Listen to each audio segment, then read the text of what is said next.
গত ফ্যাসিবাদ সরকারের আমলে রাষ্ট্রের প্রতিটি রন্ধ্রে তৈরি হয়েছিল অনিয়ম, দুর্নীতি এবং স্বেচ্ছাচারিতা। পতিত হাসিনার সময় এ সকল অনিয়মের যে চিত্র দেখা গেছে তার মধ্যে বিচার বিভাগের দুর্নীতি এবং অনিয়ম ছিল অগ্রহণযোগ্য।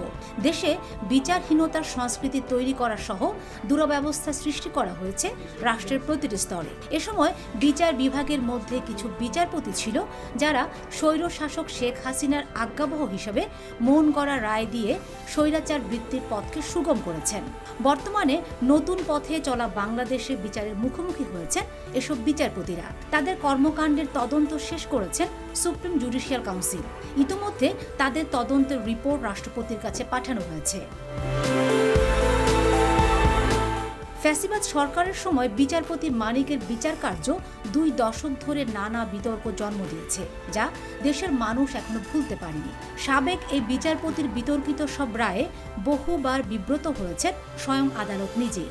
আদালত সংশ্লিষ্টরাই মনে করছেন তিনি এক কলঙ্কজনক অধ্যায় রচিত করেছেন। অসংখ্য বিতর্কিত রায় দিয়ে হয়েছেন সমালোচিত। তবে স্বৈরাচার আওয়ামী শাসকদের নীরব সমর্থনে বিচারপতি মানিক তার সিনিয়র 21 জন বিচারপতিকে পিছনে ফেলে পদোন্নতিও পান। বিতর্কিত বিচারপতি মানিকের কর্মকাণ্ড সামনে এলেও অনেক বিচারপতির অপকর্ম রয়েছিল গোপনে, কিন্তু গোপন আর গোপন থাকেনি। বিতর্কিত বিচারপতির উত্তরসূরিরা বিচার কার্যের যে দুর্নীতি এবং দলীয়করণ ও আত্মীয়করণ করেছে তার বিরুদ্ধে সোচ্চার হয়েছে বৈষম্য বিরোধী ছাত্র জনতা। আর তারই ধারায় গত 16 অক্টোবর স্বৈরশাসক শেখ হাসিনার দোসর সেই বিচারকদের পদত্যাগের দাবিতে বৈষম্য বিরোধী ছাত্ররা সুপ্রিম কোর্ট প্রাঙ্গণে অবস্থান ও বিক্ষোভ করে। সেদিন হাইকোর্ট বিভাগের 12 বিচারককে বেঞ্চ না দেওয়ার সিদ্ধান্তের কথা জানায় সুপ্রিম কোর্ট প্রশাসন।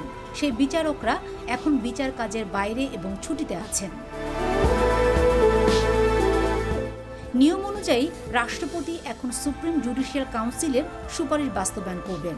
15 ডিসেম্বর সুপ্রিম কোর্ট প্রশাসন একাধিক সূত্রে বিষয়টি নিশ্চিত করেছে।